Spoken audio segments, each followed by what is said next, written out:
سريت من حرم ليلا إلى حرم كما سرى البدر في داج من الظلم. A'udzubillahi minasyaitonirrajim. Bismillahirrahmanirrahim. Assalamualaikum warahmatullahi wabarakatuh. Apa khabar tuan-tuan dan puan-puan di luar sana?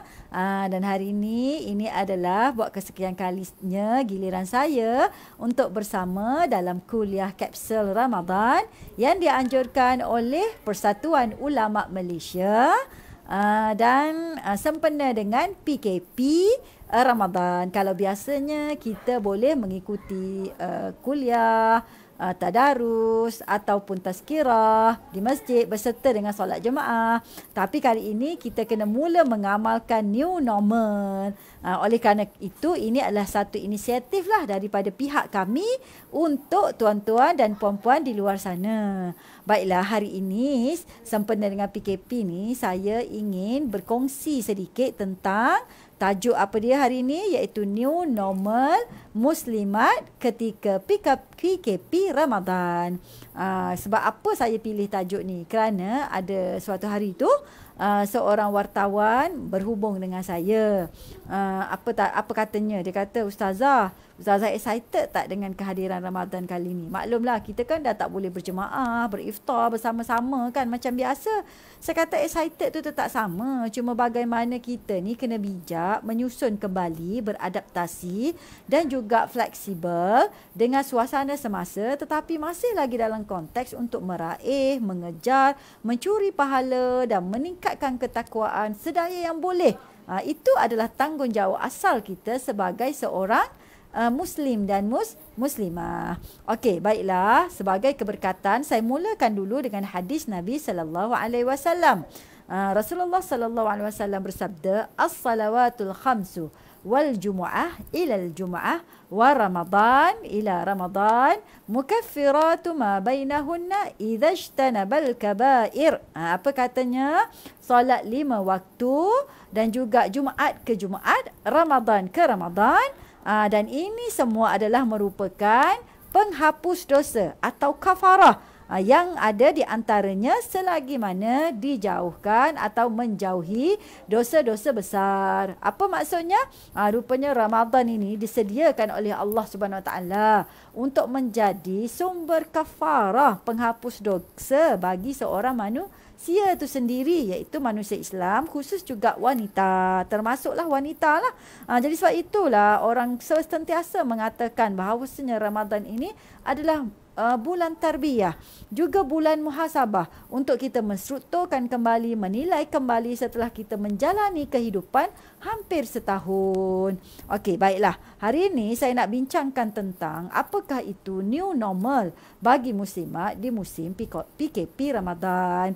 Jadi oleh kerana saya muslimat, jadi tajuk ini sangat dekat di hati saya dan juga tuan-tuan dan puan-puan di luar sana.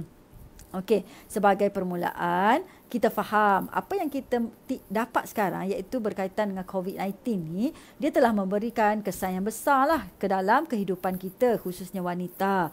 Apakah kesan-kesan utama lah yang dialami oleh wanita pada hari ini? Antaranya, kita dapati pengurusan rumah tangga kita juga telah bertukar kaedah. Kalau biasanya mungkin kita di rumah, kalau yang tidak bekerja kan suri rumah, anak pun keluar pergi sekolah, suami pergi kerja, tapi sekarang everybody stay together kan dalam rumah. Jadi ini sebenarnya sedikit sebanyak dia memberi kesan lah kepada urusan dalam rumah tangga. Kalau seorang pun kalau tak kahwin, contohnya kita bersama dengan family, roommate kan dan sebagainya, ataupun housemate, itu juga mengganggu lah sebab 24 jam setiap hari kita kena berada bersama-sama dengan ahli rumah ataupun ahli keluarga kita. Jadi di situ dia sedikit sebanyak mengganggu juga rutin harian kita, sebab biasanya kita ada privacy time, tapi sekarang tak ada. Kena ingat privacy time bagi seorang wanita ni penting sebenarnya. Yang kedua, ada juga wanita yang terpaksa bekerja walaupun di musim PKP ni, iaitu apa dia? Work from home. Dan mungkin ada setengah tu mungkin bukan work from home yang memang sudah biasa dilakukan. Iaitu apa dia? Mungkin dia kalau kalau sebelum ni tak berniaga, dia dah kena mula belajar berniaga online dan sebagainya kerana tekanan ekonomi. Selain daripada itu, kita juga wanita semakin rapat dengan dunia digital. Sekarang shopping pun boleh buat online sebab kita tak boleh lah keluar suka-suka hati. Kalau keluar pun ketua keluarga yang digalakkan keluar. Lepas tu kita ada kuliah-kuliah online, kelas-kelas online. Tak kisahlah kelas apa pun, semua ada online sekarang. Tadi saya jumpa kelas macam mana nak buat PAU segera di rumah. Pun ada juga. Dan yang paling penting sekali ialah kita sekarang terkesan dari sudut ekonomi, yang mana kita tahu banyak juga di antara wanita ni adalah breeder ataupun apa dialah sebagai tonggak yang menguruskan nafkah keluarga. Contohnya bagi ibu tunggal ataupun ibu tinggal ataupun mungkin suami sakit dan sebagainya. Jadi wanita lah yang menjadi tonggak yang menafkahi keluarga. Jadi apabila kita mendapat COVID-19 ni, yang memberi kesan lah kepada kestabilan ekonomi dan seterusnya, mengganggu jugalah rutin nafkah harian oleh wanita itu sendiri. Jadi oleh kerana kesan-kesan tersebut, maka kita kena mulalah strukturkan balik, muhasabah balik. Walau apa pun berlaku, kita tetaplah kena mengharungi dan cuba meraih sebanyak mungkin takwa. Dan bulan inilah kita ambil peluang betul-betul untuk kita bertawakal, bertahajud kepada Allah Subhanahu Wa Taala, berdoa kepada Allah Subhanahu Wa Taala, semoga Allah kurniakan keberkatan, kelapangan, makhraja daripada segala kesusahan yang kita hadapi. Okey, baiklah. Macam mana kita nak susun balik new normal kita ni? Okey, saya senang. Saya gunakan pendekatan rutin harian kita. Bagi seorang muslimat ni, kita ada rutin harian. Dan seorang muslimat ni, kita tidak boleh terlalu abstrak. Go for very simple thing. Tetapi kita belajar bagaimana nak strukturkan balik dalam masa yang sama, bijak. Buat satu kerja tapi dapat 2-3 impact. Dapat 2-3 ganjaran. Tapi dalam masa yang sama, kita menuju ke jalan yang betul untuk meraih takwa. Okey, biasanya bagi seorang wanita ini, kita tak boleh nak menghadapi secara sekaligus sebarang tekanan ataupun masalah ataupun isu. Jadi macam mana kita nak pastikan yang kita tenang dan kita bersistematik, bersusun dalam kita menghadapi suasana ini? Maka saya sarankan kepada tuan-tuan dan puan-puan di luar sana khususnya untuk menstrukturkan balik jadual kita, KPI kita. Ustazah, kat rumah pun kena ada KPI ke? Ya, kalau tak ada KPI, kita akan rasa letih sebab kita rasa macam kita buat rutin tapi tak ada apa-apa. Ataupun kita rasa kita buat rutin tapi tidak ada pencapaian. Jadi kalau kita nak tahu kita ni ada pencapaian ke tidak, maka kena bina KPI. Tapi KPI ni kena ada apa?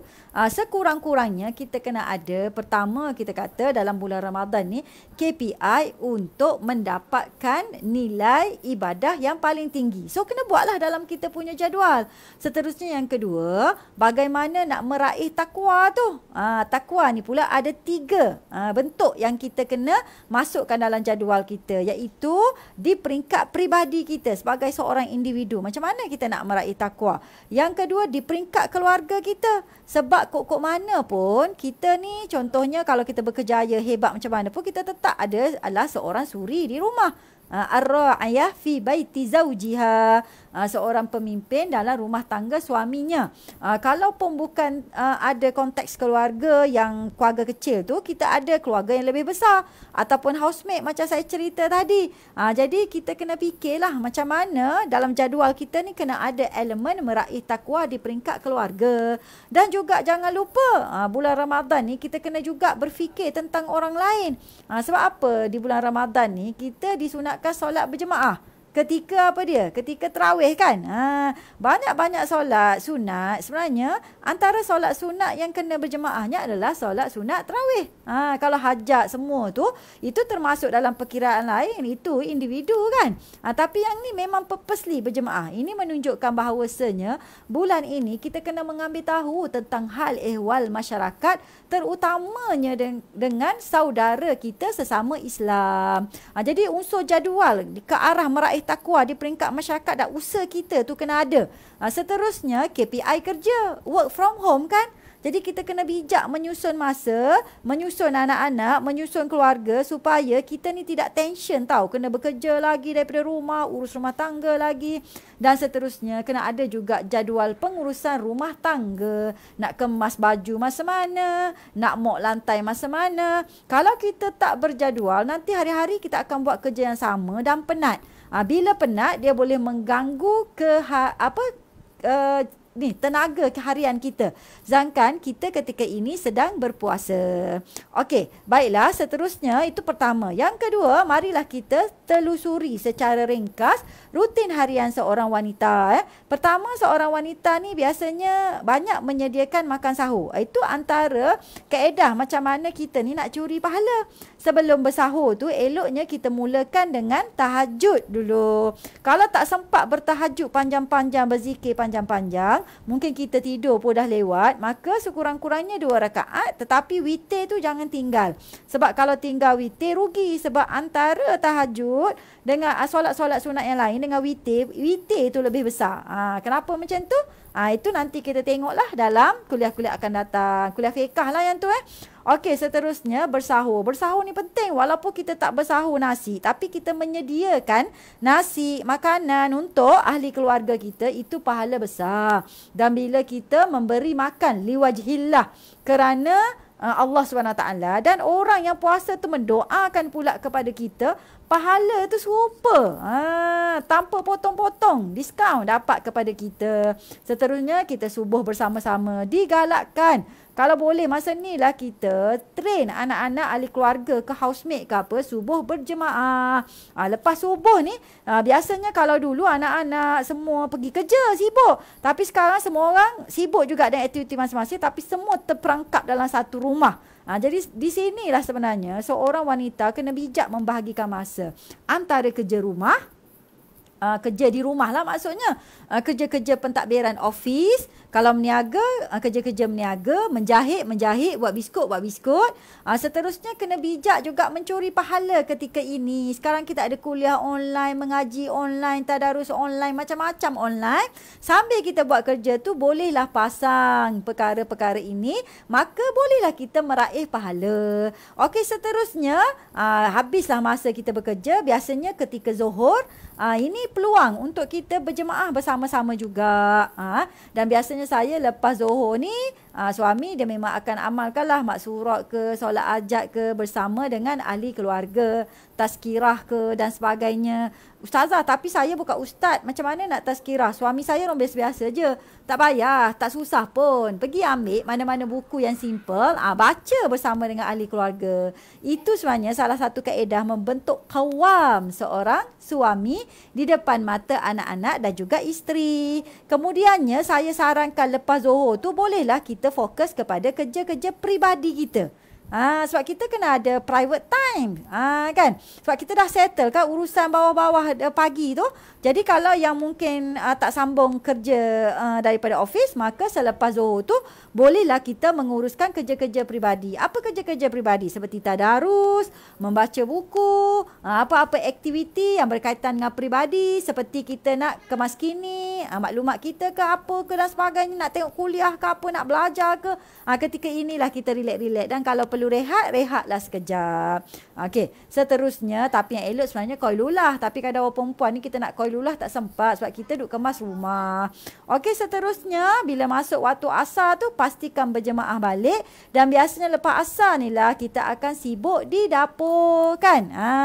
Jadi saya sarankan ketika inilah para wanita semua ambil peluang untuk mendidik anak-anak dan ahli keluarga, termasuk suami, berkhidmat untuk keluarga. Sebab untuk membentuk keluarga mawaddah rahmah ni dan sakinah ni, dia kena usaha bersama, bukan usaha seorang-seorang. Tapi kalau kita tidak memberi peluang, kita tidak rangsang, kita tidak semai, macam mana nak terlahir ahli keluarga yang bertanggungjawab terhadap kebahagiaan rumah tangga? Maka ketika ini libatkanlah anak-anak, melatih mereka. Kalau yang kecil tu mungkin boleh tolong potong-potong, sapu-sapu kan, basuh pinggan dan sebagainya. sebagainya. Tolong mana yang patut di dapur. Tapi biasanya kalau tak nak bergaduh, saya buat jadual. Kalau tak memang bergaduh. Itu standard lah anak-anak kan. Setengah ibu dia tak nak orang kacau dia dekat dapur. Saya faham. Tak nak orang kacau kat dapur, nak privacy. Tetapi sampai bila? Kita tidak selama-lamanya muda. Satu ketika kita akan tua. Jadi kita nak tinggalkan pelapis yang bagus. Kan?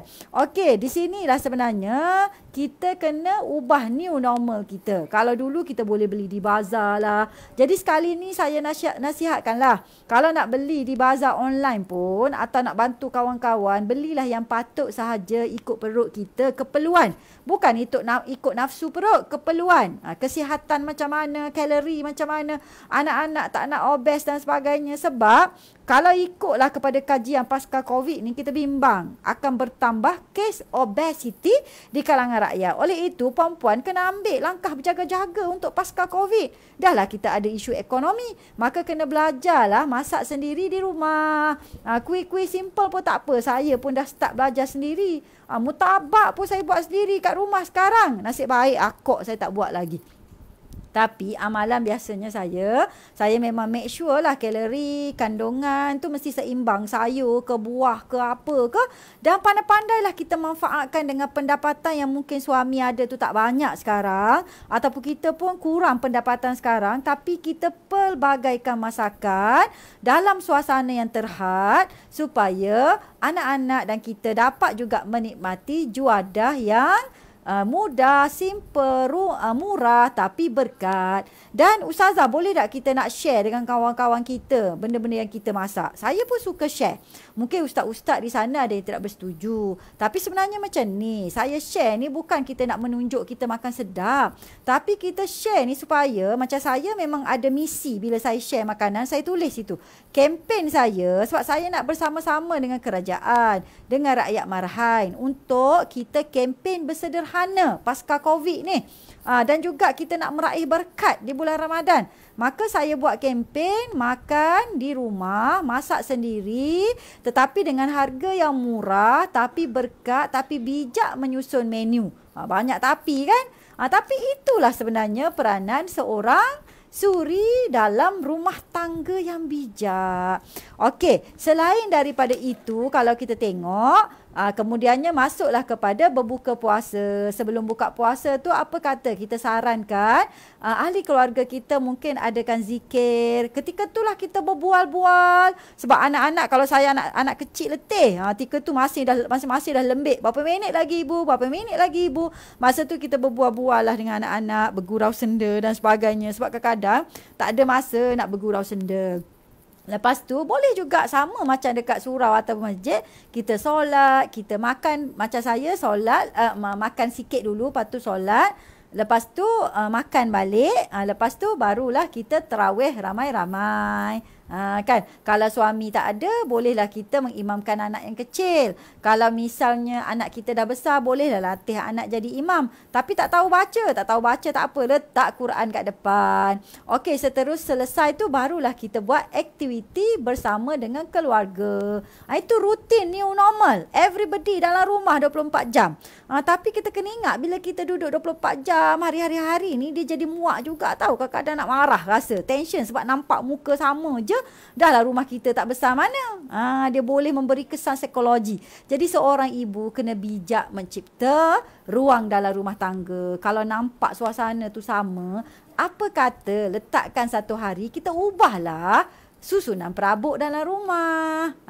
Bila kita ubah susunan kan, kita ubah suasana kan, ikut yang ada. Kalau biasanya sofa ni letak kat tepi, sekarang kita tukar pula pesen lain kan. Bukan kita tukar sofa, masa duit tak ada ni, tak. Kita tukar struktur dalam rumah. Jadi anak-anak pun rasa happy. Saya pun buat juga dengan anak-anak. Dia kata, ibu best lah, barulah rasa rumah. Saya pun terkejut. Sebelum ni bukan rumah ke? Bukan. Maksud anak ni, dia rasa macam dia nak suasana tu berubah sikit. Mungkin touch-up sikit dengan benda-benda yang murah, simple kan. Tetapi kita memberikan suasana perubahan supaya tekanan emosi dan psikologi itu tidak tinggi dalam rumah tangga. Okey, seterusnya, apakah amalan lain yang boleh meraih takwa selain daripada rutin harian? Jangan lupa bersedekah. Tetapi bersedekah ini sunat, yang wajib tu zakat. Jadi settlekan zakat, settlekan fidyah bagi para muslimat, kan?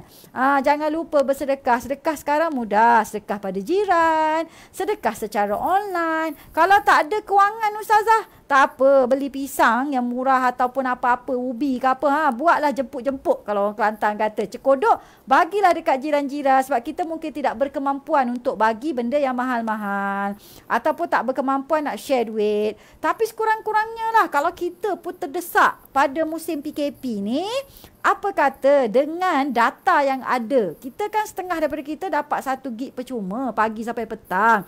Gunalah untuk buat kempen-kempen yang positif dan bagus kepada orang di luar sana, supaya suasana rakyat ni di luar, sama ada daripada bawah ke atas, emosinya, kesejahteraan agamanya, kesejahteraan keluarga ni menjadi lebih bagus hasil daripada kita ni berdakwah, buat video, mungkin kita buat review, kita mungkin share lagu ke nasyid ke dan sebagainya ikut kemahiran masing-masing secara online. Sekurang-kurangnya kalau tak ada audience, kawan-kawan kita tengok pun tak apa, betul tak? Okey. Seterusnya, kita boleh usahakan juga sedekah secara berkumpulan, terutamanya masa sekarang. Kita kena intai, tanya-tanya jiran sebelah, jiran di kampung, mak ayah di kampung, apa khabar, kan? Kena tanya. Jadi kerana apa? Sedekah berkumpulan ni pun bagus, sebab apabila kita gembelingkan secara bersama-sama, kita dapat banyak manfaat. Kena bijak curi pahala, kan saya kata tadi, dalam new normal ni, dahlah kita amalkan bersedekah pada Ramadan. Berapa kali ganda dah situ pahala tu. Lepas tu yang kedua, kita bersama-sama pula mengusahakan sesuatu secara berkumpulan. Dapat pula pahala berjemaah, berkawan, berukhuwah, amal ma'ruf nahi munkar. Wah, sangat banyak pahala kita dapat, kan?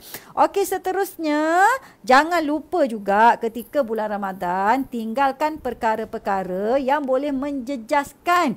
Kalau wanita ni terutamanya apa dia? Kaki, mulut, tangan. Ini memang ada hadis pun. Bulan puasa kan kena kunci semua benda ni. Terutamanya kita netizen sekarang.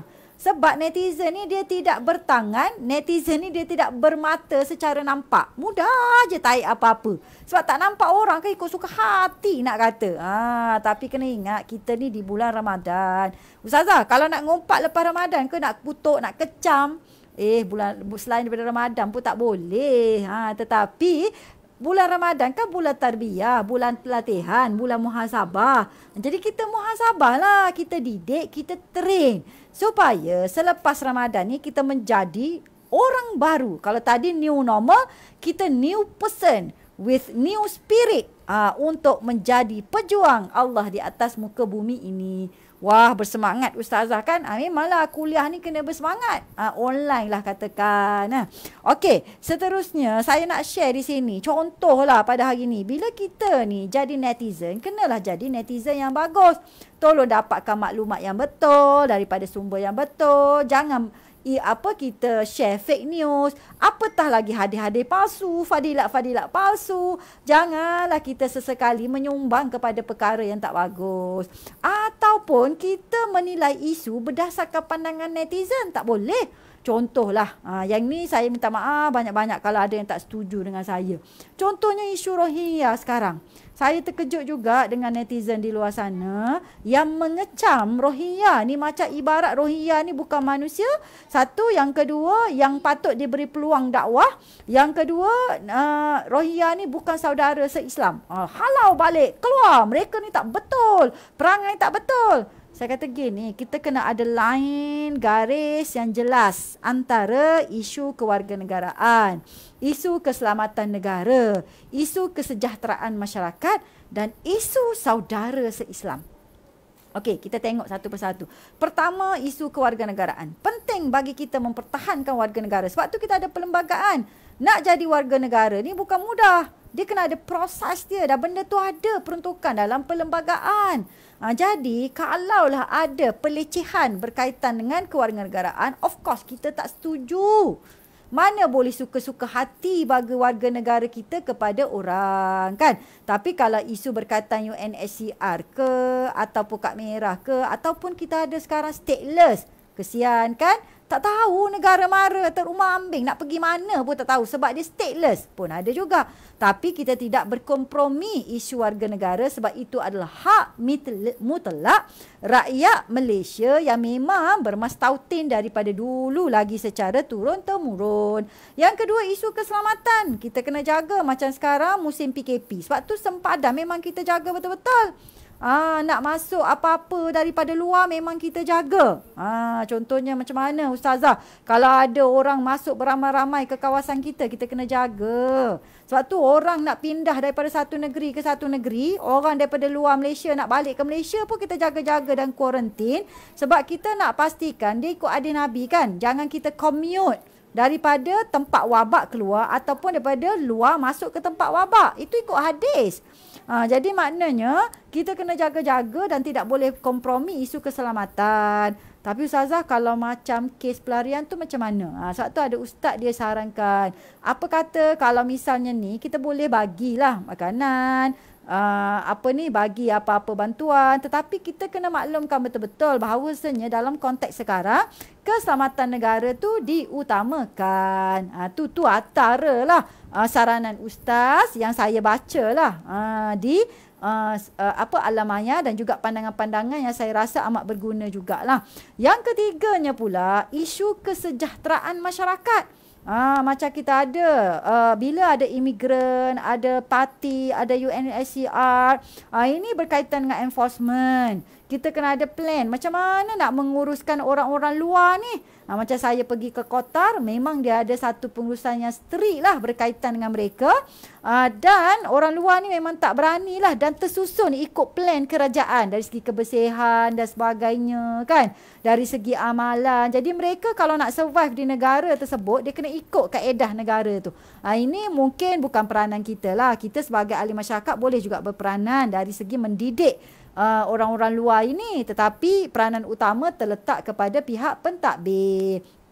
Seterusnya yang keempat, isu saudara se-Islam dan kemanusiaan. Ini yang kita kena ada line juga, kita kena faham. Macam isu Rohingya, macam mana kita nak hantar dia orang ni balik ke tempat dia, nak disembelih? Memang tak boleh lah, kan? Macam kita lah, kalau tiba-tiba kita pun jadi pelarian, kan macam mana? Tetapi saya bukan kisahkan yang dewasa, tapi saya yang paling saya duk fikir sekarang adalah kebajikan anak-anak Rohingya tu yang umur 12 tahun ke bawah, yang 13, 14. Mereka ni adalah anak-anak yang tidak bersalah. Mereka pun tak tahu kenapalah mereka ni lahir-lahir je dekat Malaysia. Dah lah tak ada warga negara, kan? Setengah tu dapat kad pelarian atau tidak dapat pun tak tahu. Nak sekolah tak dapat. Sebab tu saya kagumlah dengan usaha beberapa orang yang membuka sekolah-sekolah untuk anak-anak pelarian ini di tempat-tempat tertentu dengan tujuan untuk memberikan pendidikan yang terbaik, terutamanya pendidikan agama. Sebab mereka ni ditindas, tak ada pendidikan, tak ada kemudahan, hidup dalam trauma. Bukan trauma biasa-biasa tau, trauma disembelih. Sekecil umur budak-budak kecil macam anak kita tu dah didera, disembelih, disebat, di macam-macam. Jadi bayangkan tak macam mana suasana dia tu. Jadi orang-orang macam ni lahir pula dekat di Malaysia, stateless, tak tahu nak buat apa, nak berkawan dengan kita pun dia malu. Ini saya sendiri, pengalaman saya lah bila bersama dengan mereka, dia segan nak berkawan dengan anak-anak orang Malaysia sebab dia rasa sangat rendah diri. Sebab dia tak rasa pun, kadang-kadang dia rasa macam saya ni manusia ke tak manusia, macam tu lah. Jadi mereka ni haruslah dilihat dari sudut kebajikan. Sekurang-kurangnya esok-esok lah kalau dia pergi mana-mana ke, keluar daripada Malaysia ke, balik semula ke, mereka ni lah yang boleh memberikan kehidupan dan sirna untuk umat Islam di sana ataupun di mana-mana. Jadi garis-garis ini kita kena faham dengan jelas. Dan ini juga menyumbang kepada keberkatan takwa kita.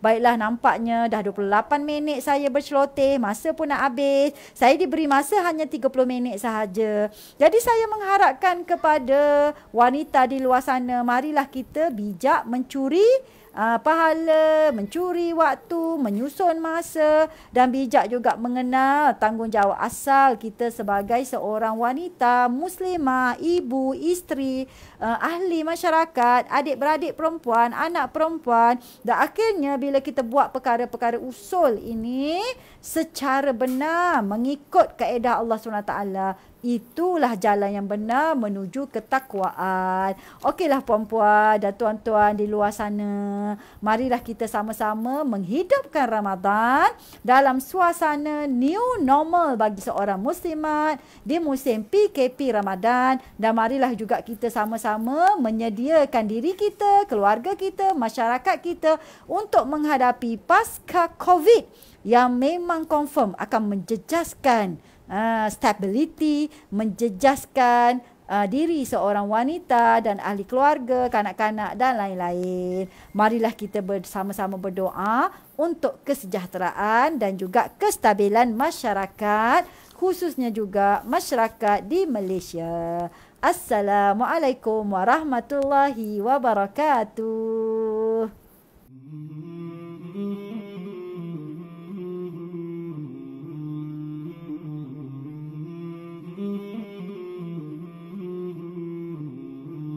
مولاي